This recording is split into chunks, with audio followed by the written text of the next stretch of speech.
สบายดีพ่อแม่พี่น้องเนาะตอนนี้เบาลังเดินทางมาฮอดเมืองหินเฮิบแขวงเวียงจันทน์นะซึ่งว่า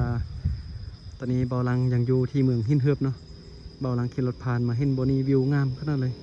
บ่ฮู้ว่าแม่น้ำนี้ชื่อว่าแม่น้ำว่าจังไดเนาะอยู่ที่เมืองหินเฮิบนะเบาลังเห็นนะน่าจะแม่นรีสอร์ทบ่อยู่บนนี้นะงามขนาดเนาะถ้าว่าแม่นรีสอร์ทนี่วิวงามเลยนอนแล้วก็ตื่นเช้ามานะสัมผัสบรรยากาศตอนเช้าอยู่แคบแม่น้ำแบบนี้นะคล้ายคืออยู่กับเมืองเฟืองเนาะแต่ว่าโบแมนเมืองเฟืองอันนี้นะจะเป็นเมืองหินเฮิบเนาะอยู่เมืองหินเฮิบไปเมืองเฟืองกับโบไก่เนาะหรือว่าจะไปเที่ยวเมืองบางเวียงกับโบได้ไก่เนาะอยู่ไกลๆกัน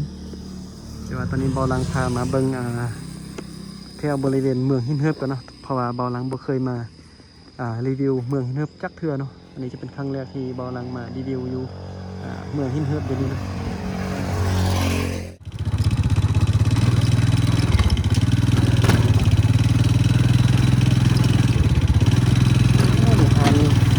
อยู่เนี่ยเนาะ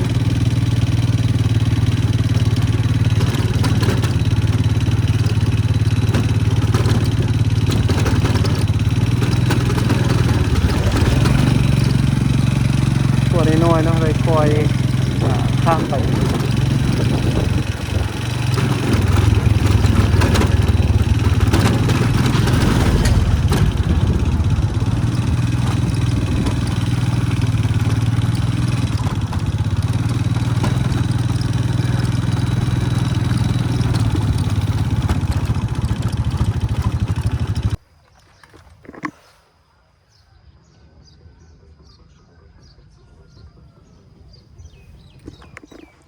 โอเคนะตอนนี้บอลังขี่รถข้ามขั้วนำเล็กมาเมื่อกี้ก็ขั้วได้น้อยเนาะ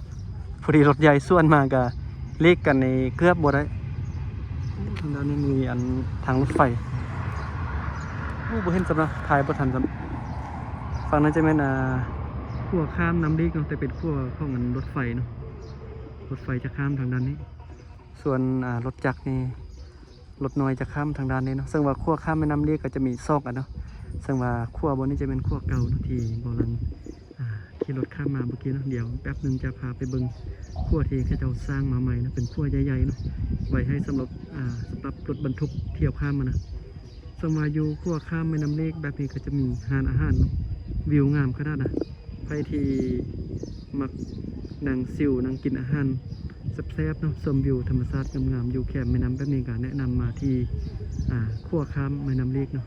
อยู่เมืองหินเฮิบแขวงเวียงจันทน์จะมีห้านอาหารอยู่นี่แล้วก็จะมีห้านอาหารเหือแพอยู่ทางด้านนี้เต็มเนาะนี่บนนี้เนาะโอ้งามขนาดวิวบรรยากาศดีเนาะ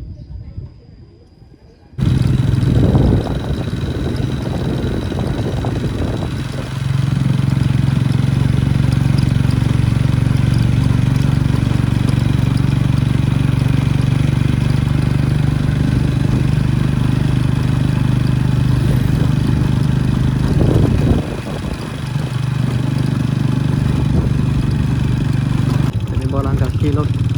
มาทางเส้นทางรถใหญ่นะถ้าว่าเลี้ยวซ้ายนี่ก็จะเป็นเส้นทางไปวังเวียงนะเลี้ยวขวานี่ก็เป็นเส้นทางไปโพนฮงก็ไปแขวงเวียงจันทน์นะไปนครหลวงเวียงจันทน์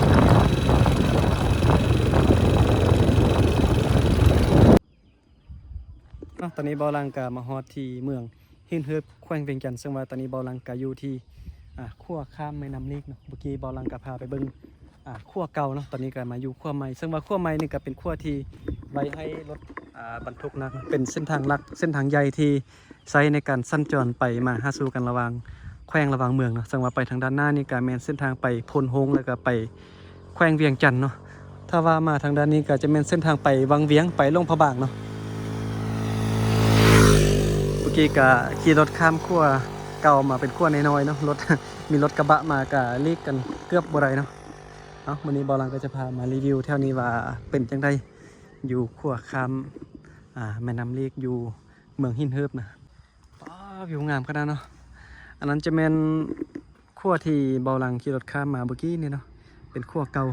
เป็นขั้วที่ไว้สำหรับข้ามไปบ้านเนาะอยู่บนนี้ก็จะมีห้านอาหารแล้วก็มีเฮือนแพเนาะแคมแม่น้ำใครที่มากินอาหารชมวิวไปทางด้านนั้นเนาะ บรรยากาศดีวิวงามเนาะไปนั่งชิวๆเนาะ